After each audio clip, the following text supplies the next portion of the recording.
So our next speaker in the afternoon session here is Stephen Fiske, Director of Data Engineering at the University of South Florida. Thank you. So let me start out with apologizing. I'm sorry. LabKey is a really cool platform, and people have done some really cool things to it. We get to hear all about it at the annual conference. I was here last year. I got to see some really cool things. People are building new modules, developing new features into the platform, putting a very nice UI on top of it. I'm not very cool. The things we've done to the LabKey platform are not particularly cool either.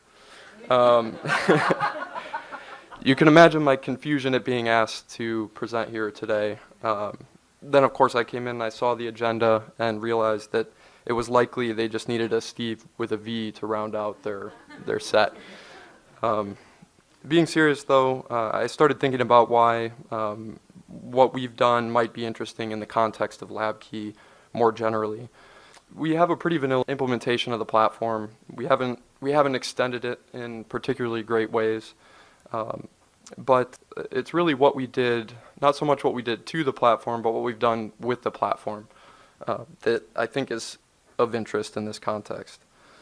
A lot of that has to do with who we are and the projects that we work on. So I'll start out by giving some background on our institute and what we do. So I'm from the Health Informatics Institute at USF, the University of South Florida. Our mission is to establish and maintain expertise in biomedical science, statistics, clinical trial study design, everything that you can read up here through to high-performance computing and integrative bioinformatics, and then leverage this to bring together clinical and biological data from diverse fields, applications, and enterprises. The whole point of all of this is to support the investigation of disease etiology and treatment in a comprehensive and transdisciplinary fashion. So this is some of the boilerplate text that I've pulled off of various materials that we put out, but it's all true. They're all things that we really do try to do. And the functions of the Institute in support of those objectives, or that mission, are to coordinate clinical trials and health services research, provide scientific guidance. So we have a large group of faculty that work internally and have expertise in the various areas of science that we work with. For the coordination component, we have significant amounts of clinical research administrators that are basically the expert business people at running these studies. We also, a big piece of what we do and what I'll focus on is designing, developing, and maintaining applications, databases, data warehouses, essentially everything to support the full data lifecycle needs of clinical research, including providing and maintaining comprehensive reporting services for clinical operations, and collaborating with analytical partners, so groups external to us that we support, that we want to bring in and allow them to do their research or support their research in the development and implementation of analytical or analysis software pipelines. And then again, getting more directly to what this is all about and what I'll be telling you about is offer a suite of data sharing platforms and interfaces. So we're a pretty large institute, I think. We're almost entirely grant funded. We have some public-private partnership stuff, some other kind of bits of diversity in terms of funding sources. I think our annual budget, so to speak, is in the neighborhood of $50 million a year. So there's a lot of money that flows through our institute, and these are big projects that we're working on. Several of them are up here. I'll go into detail on a few of these specifically where we've implemented the LabKey platform. But just to give you a high-level idea, most of the research that we do is in the Type I Diabetes area. So TrialNet is focused on developing interventions and testing interventions, new protocols, drugs, clinical trials. TEDI is a large observational study, so they're trying to determine the environmental determinants of diabetes in children. So they're following about 10,000 kids from birth to age 15 in that project. But we also have some cancer research that we do about and aboard are part of that, looking at some breast cancer research. And Rare Disease Clinical Research Network is another one of the networks that we're a part of. And it was interesting hearing about all the rare disease stuff because it really is a unique environment to operate in. And I'll get into more of the specifics on that in a minute. I just want to clarify, we've had a lot of people here that have more of the scientific background, that are involved in the research or doing the research or are academics. My background is not in that area. I have an academic background, but it's not in clinical research or biological science even. When it comes to my interest, I'm most interested in data. So I'm giving you the perspective, the IT perspective, dealing with all the data for these studies and all of the pieces, the components of working with the data. So it's something to keep in mind as I go through. I won't focus a ton on the research. I think it's amazing and it's really cool stuff that we're doing, but it's also not something that I have a particular expertise in or can go into particular depth on. So having said that, the big role that we play, or in terms of my focus at least with my team and with the components of the mission and objectives and everything that we do, is supporting all these studies from an IT perspective. So everything I just showed you, all the different studies or grants, groups that we support at our institute, we largely support in a data coordinating center capacity. So we have our institute. It sits at the University of South Florida, and the three big ones I'll talk to you about today are Type I TrialNet and RDCRN, the Rare Disease Clinical Research Network. And for them, we have a large contingent of clinical research administrators that help them set up the studies, that work with the clinical centers, because these are all over the world. TEDI has sites in Sweden, Finland, Germany, and 3 in the US. TrialNet and RDCRN are distributed in hundreds of countries.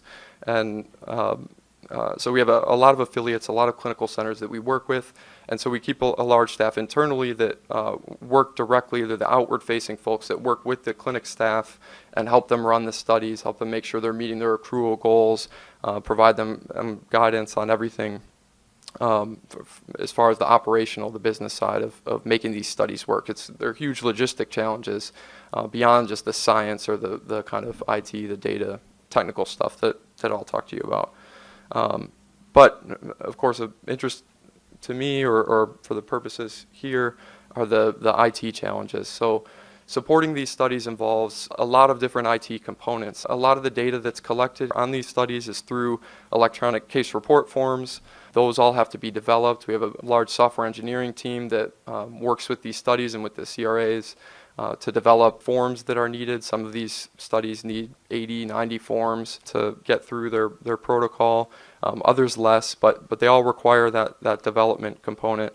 And so the software engineering team basically develops all the IT infrastructure required to capture the data and to store it in the back-end databases. So we have largely Oracle application databases that support those members' websites, contact registries, ECRFs. We have specimen management systems, shipment systems. All of that's developed in-house, and for the most part, they're solutions that are custom or developed for each project. We're looking to extend further into utilizing kind of out-of-the-box solutions. LabKey is a little bit of a part of that, but there are other things that we're exploring. But the point is that when it comes to where I pick it up or where my team picks it up, we sit right in between the software and systems engineering groups who capture the data or develop the applications to capture the data, and the investigators, scientists, and clinical research staff who want to consume the data in some form or another. To support that, we have a variety of different solutions, including SQL Server data warehouses. We have a SAS grid computing environment. That's a grid computing environment for running all of our analysis. We have over 10,000 or so now SAS reports that are in production that run on a daily, weekly, or monthly basis and are posted out to the various members' websites to help them track accrual or compliance, to run reimbursement. Because we work with so many clinical centers, they obviously have to get paid for all the subjects that they bring in and the visits that they conduct. So that becomes a really complex task, and we have to manage that. And then we have all of the in-house faculty that do their analysis, and a lot of that, the primary tool for that is SAS, so they're doing their analysis there, and so we need to support that, and that's what we use our SAS Grid environment for. We also have a big data infrastructure, including a Hadoop cluster and Hive data warehouses. We have a variety of different data types that aren't quite suitable for a typical database or data warehouse. We collect activity data on some of these studies. I'm thinking a lot about the presentations we've already heard today and the things that this links back to. You'll notice that we touch on a lot of the same things that you've heard. Wearable devices. We have several thousand children that twice a year will wear an activity monitor that collects data in 3 different dimensions every second, I think, at least. And we have to be able to consume that data, which is considerable, and store it, and that's required us to move in new directions in terms of infrastructure and try to figure out how to manage it. We also have a high-performance computing cluster that we're constantly expanding and really starting to push into in terms of the analysis that we're doing and supporting.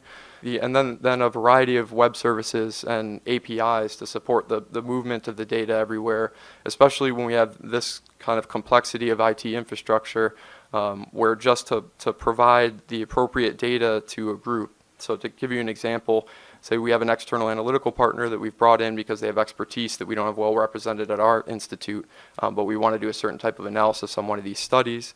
The data is 100 terabytes or something like that, so it's not really appropriate to, or not the best approach to start transferring it around. There are security issues, and then we have multiple groups working on these. So we've tried to develop our infrastructure so that we could bring the analysis to the data. Well, that involves first developing an environment for that. That environment, because of the data we're dealing with, has to be particularly powerful and distributed. And then we have to deliver the data to that environment. So this is kind of a unique use case from what we've historically dealt with, but it requires a lot of unique approaches. And so we've developed our own in-house data exchange API for helping reduce the complexity from the analysis side, so that they don't have to know where things are stored or what format they're stored in necessarily, or what the best way is to access them. They can have one tool where they can make calls and get that data back to them, and begin to work with it remotely. So we're trying to take away as many impediments as we can to creating a kind of collaborative workspace for doing the science that we're trying to do.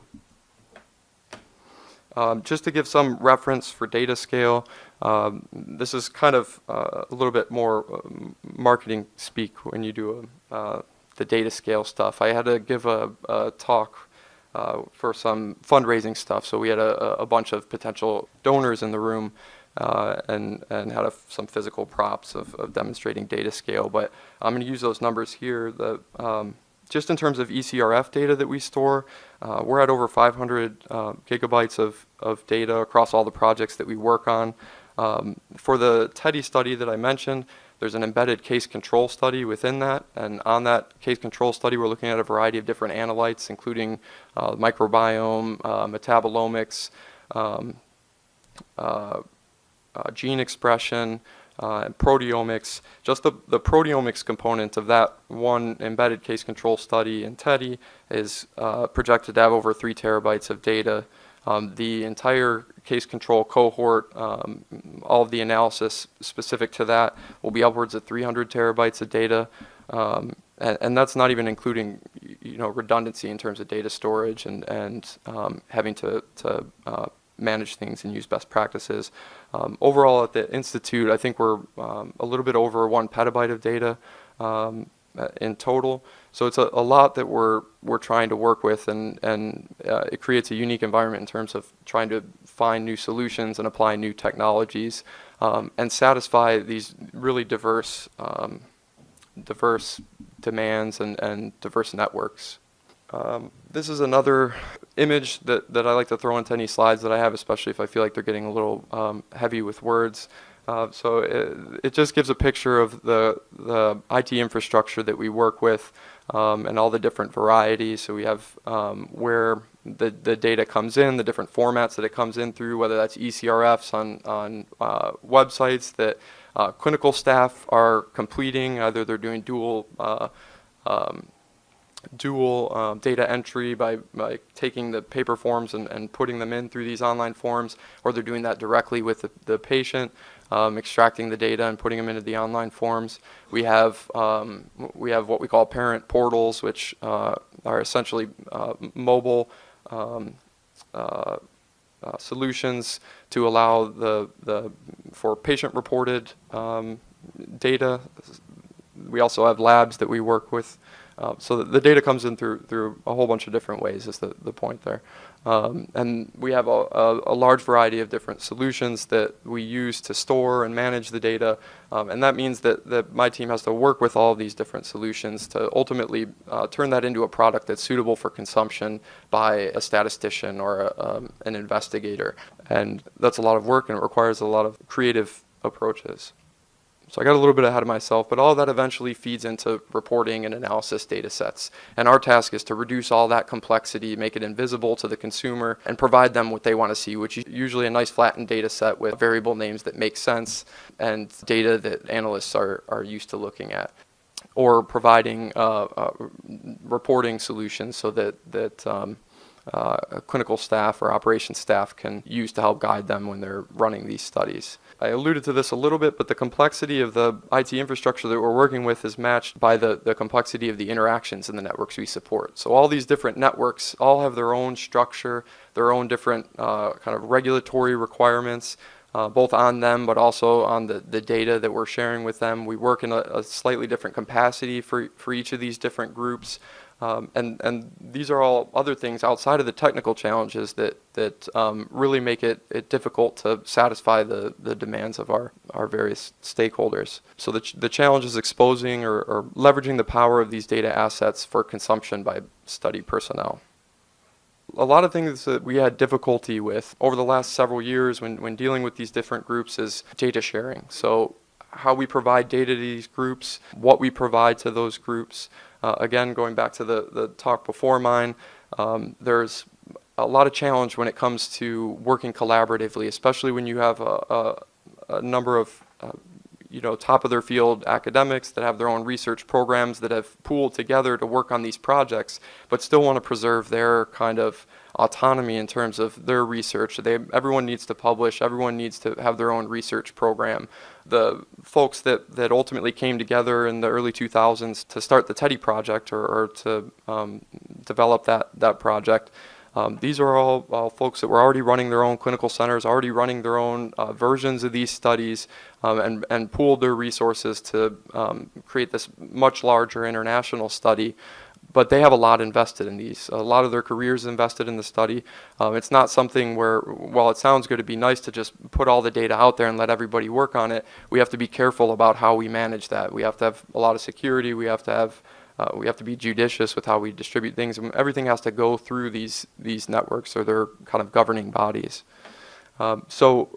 Historically, there's been demand from network investigators for access to study data. So we have to, we're the data coordinating center. All the data gets collected and comes into us.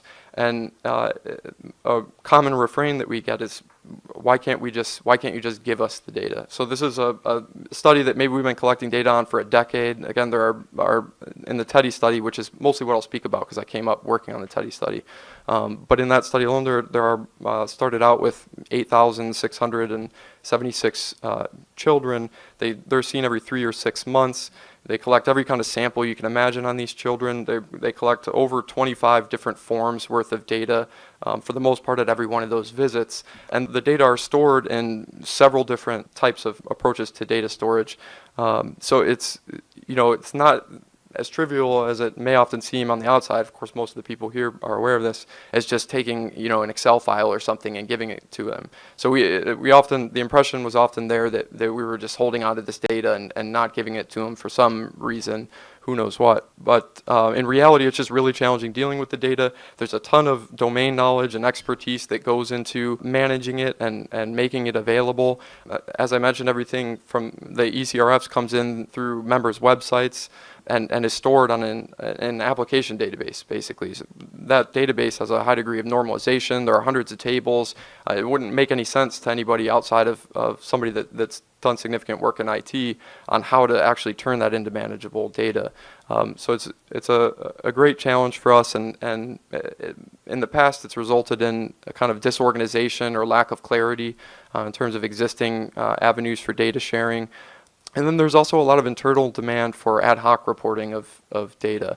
I mentioned there are several thousand reports that run in production with our group, and there are a lot of reasons for that, but one of them is that everybody wants to see the data a certain way, and our primary tool is this somewhat heavy but very powerful approach to reporting on the data. And so we'd have to develop these reports and then put them into production, then people would get them. It would take a long time. And so we've often wanted to approach some sort of platform where we could allow them to get the data themselves instead of having to go through us or having to have one of these reports developed. So mostly, if I'm being cynical, just so I can stop hearing them and I can point them to some place where they can go get the data and they can do it themselves. And so that was a big motivator. Really, the biggest motivator was that my boss, the director of our institute, Dr. Krischer, decided that I think he saw a talk somewhere and they had some sort of data sharing platform, some LabKey competitor, I think, and decided that we should have that. We need to finally address all these constant calls for data in different ways than we have. And so, as he often does, tasked us with taking that product and implementing it and making it happen.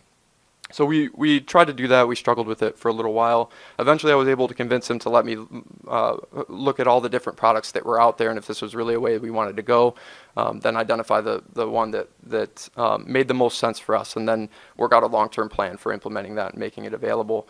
And it was almost a coincidence that we found the LabKey platform. I think someone in a meeting, I'd like to take credit for it, but I won't. We were reviewing some slides as we were doing some research for this, and there was, I don't even remember the name of the product at the time, but there was a little tiny credit in the corner that said LabKey Server Platform or something like that, and someone called attention to it. We ended up looking it up, and that's where we really started getting engaged with the platform. It looked great. We researched it, got in contact. Everybody at LabKey was really responsive. We ended up coming to the conference last year, and things kind of went from there. But it was kind of an interesting coincidence. One consequence of that is that I'm always careful to make sure that we have the LabKey platform name printed everywhere that we do, either presentations or on the sites themselves, so that we can hopefully give that opportunity to somebody else. And then in keeping with giving kudos to LabKey, especially the marketing group, that you can see I've got this slide up here, as I saw in several other slide decks. It's very pretty. It looks great. I put it on all the LabKey presentations that I do. So good job on that. I think it really says a lot about the platform. We found LabKey. We dug into it. And our objective in moving into LabKey or implementing the platform was to empower investigators and project staff to explore, analyze, and share study data in a convenient and accessible environment. So in keeping with our policy or our approach of trying to hide the complexity from the end consumer of the data, at least in the cases where that's appropriate, we really wanted something that satisfied that for any of these investigators, any of the clinic staff, people that just really wanted to get in and get familiar and dig around, do some exploratory analysis, or look at some metrics, compare their site to some other site.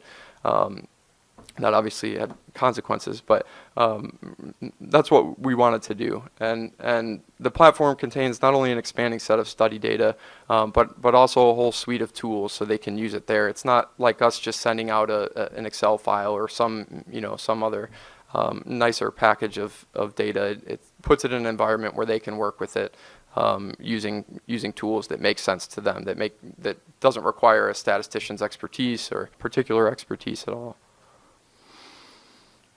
All right, so moving on to specifically the studies that we work with, and I've mentioned a lot about TEDI already. As I said, this is, I've been working on the TEDI project for several years, so I'm kind of partial to TEDI. It's an acronym for the Environmental Determinants of Diabetes in the Young. It's a consortium of 6 clinical centers. They're working on identifying the environmental triggers of type 1 diabetes. They're following 9,000 children from birth to age 15, seeing them every 3 to 6 months, depending on their autoantibody status. And the goal is to identify infectious agents, dietary factors, other environmental agents, in genetically susceptible individuals to protect against the disease, ultimately to figure out how type 1 diabetes works. In TEDI, they've been collecting data for over 10 years now. The DCC is the historical source of TEDI analysis. So just to give some detail, because it influences the way that they utilize LabKey or the way that we've developed it. In TEDI, the way it works is everybody's pooled their resources. We have all these clinical centers. The data are collected there, but when it comes to analysis, they have a publications committee, and any investigator can submit a manuscript proposal. It goes through committee. They make sure it's not the same as something else that's been done, or that it merits actual expenditure of effort and resources to pursue it. And then that MP will come into the DCC. It gets shepherded through the process by an internal statistician. They work with my group to pull the data, and then they do the analysis and provide the analysis results out to the researchers, to the investigators. For a variety of reasons, this is necessary, but also not entirely satisfactory for investigators, statisticians, people that have been used to running their own studies and having access to the data. However, the data is really different when it comes in through TEDI because of the nature, really because of the size and complexity. But we had a few different ways that we released data, ultimately trying to address those concerns. For a while, we started coupling a release of what we called the raw data. In reality, it was several levels away from the application database that it came through, or the specimen system, or the files that were transferred to us from the lab. But basically, the data at the last step before the statistician did the analyses. And we released these by FTP, or whatever approach made sense. I don't want to say email, but I'm pretty sure that happened once. And that was challenging. We had to de-identify the data. We were put in a difficult position because we don't want people taking all these individual data releases and starting to try to connect them.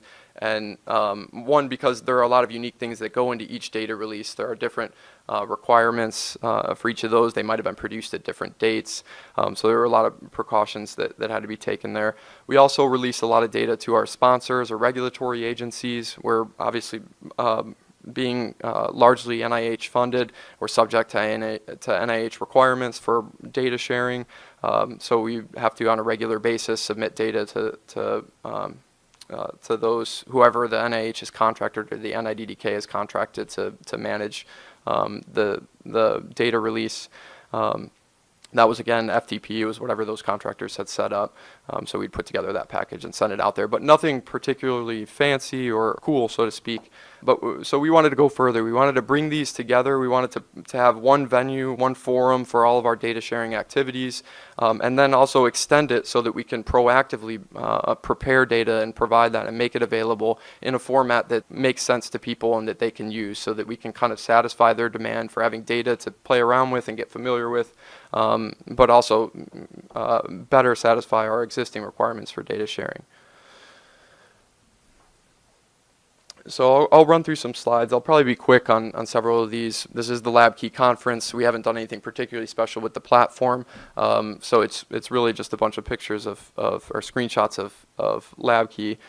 But there are some things that I want to point out. This is for TEDI, the homepage, and we've split it up in a few different areas. We use this to manage the manuscript data set release process. So I mentioned how we had done that previously, where we'd FTP data sets to investigators and alongside the analysis results that they got.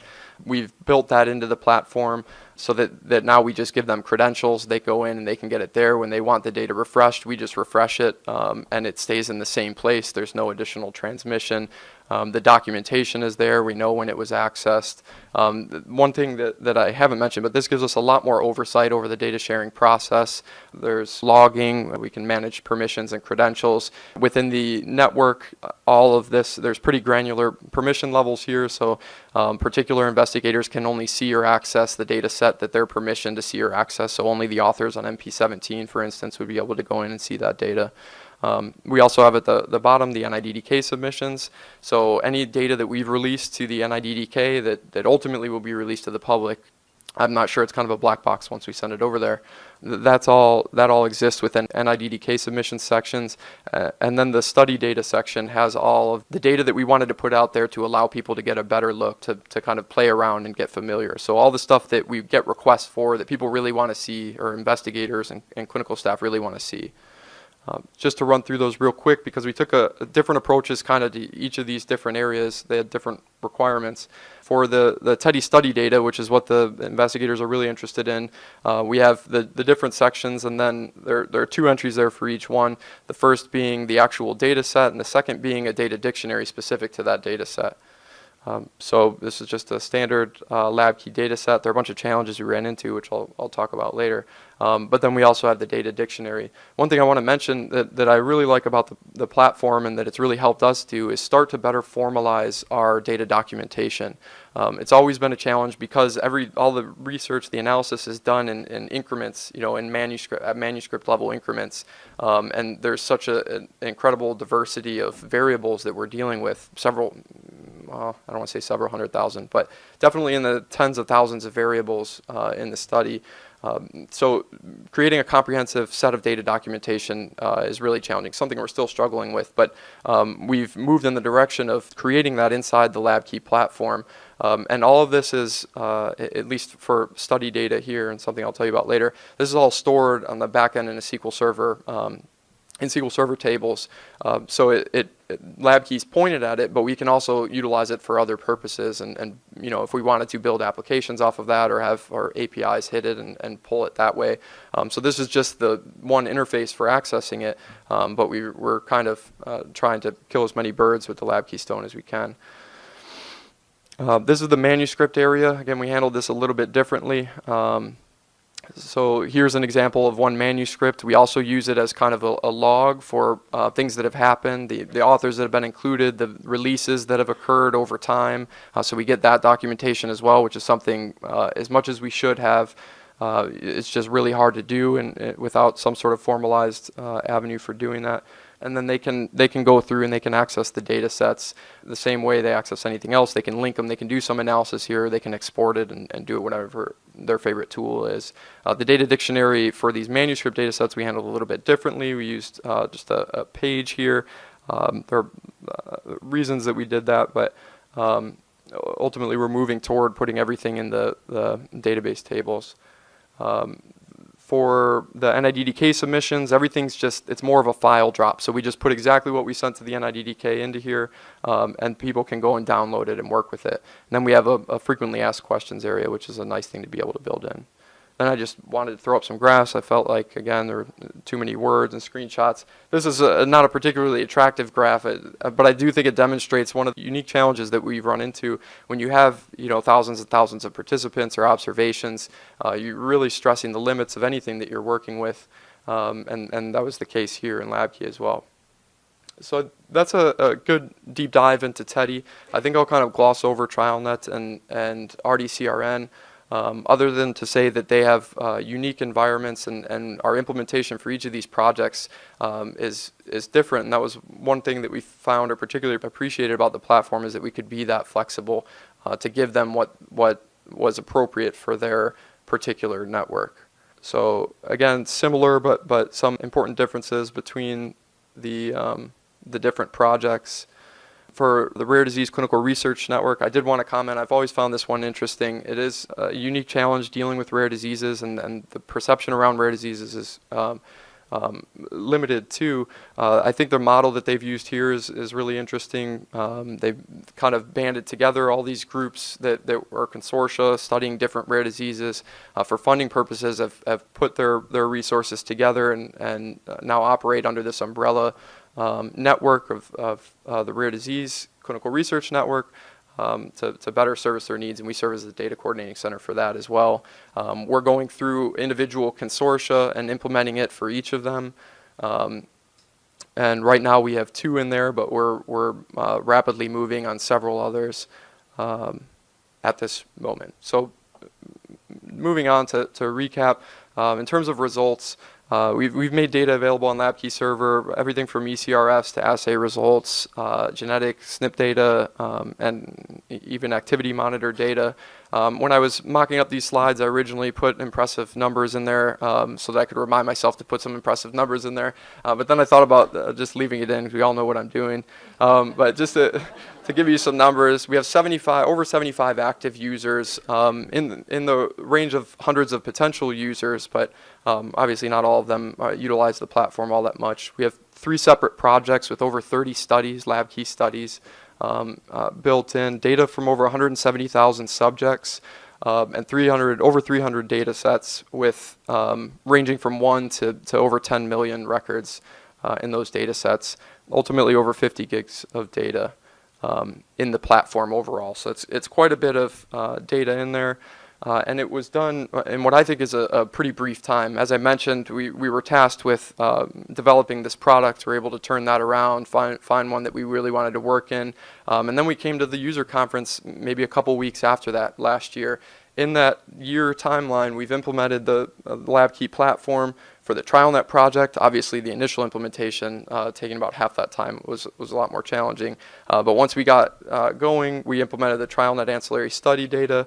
We got TEDdy in there. We got 2 consortia from RDCRN in there.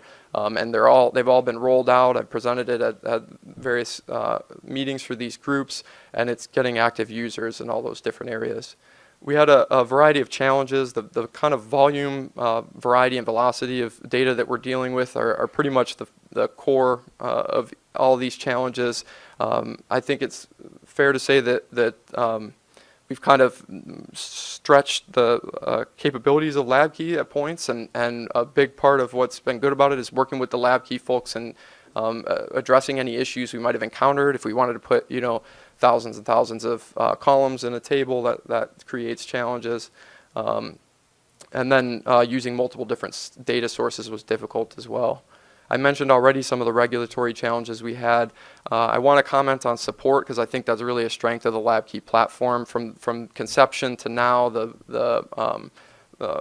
one of the things that's really helped us is having them in our court and working with them directly. I've had weekly calls scheduled with Carl and Avital, who have been great, and I want to mention them by name. And that was just an excellent thing to have as we were implementing this platform. We've had demos and user training sessions. We've also contracted back for development support. I really like the LabKey model, the kind of open source model and the model they're kind of developing as it evolves. It feels good to be a part of research and to be able to develop this product, but know that whatever we develop into the product, it goes back out to be used by groups similar to us and works to their benefit as well. The documentation has also been excellent. There's a bunch of things that we want to do in the future, integrate with REDCap, get into specimen inventory management. In particular, I'm interested in leveraging the LabKey APIs for security management. I mentioned some of the stuff we do with allowing remote analysis and working with external analytical partners. We have 7 right now that work on our HPC that we have to supply with data, and managing permissions for that and all of that kind of back-end stuff are things that we were looking at developing into our API, our data exchange API, or ourselves in a custom fashion, but I think we can probably get a lot out of just leveraging the existing APIs within LabKey. So there are a lot of directions that we want to go. Just to acknowledge a lot of people that worked here, I have Jen Garmison and Dina Garcia who come with me. They represent kind of the technical, the back end, and the front end operational side respectively. And we've had a big team that have worked on these, and in addition to LabKey support, I wanted to acknowledge them and say how great I think this project turned out. It's nice looking back over the year and seeing what we've accomplished and what we've been able to do with the platform. Thanks.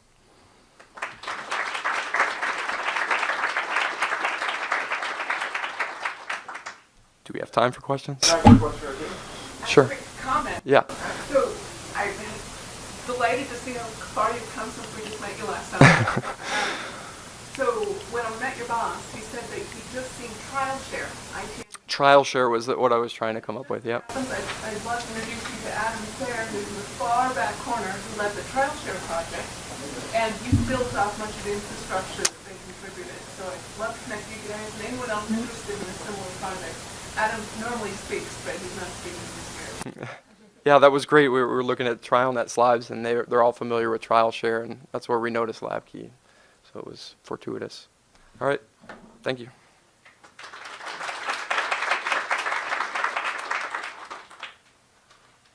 Thanks very much, Stephen.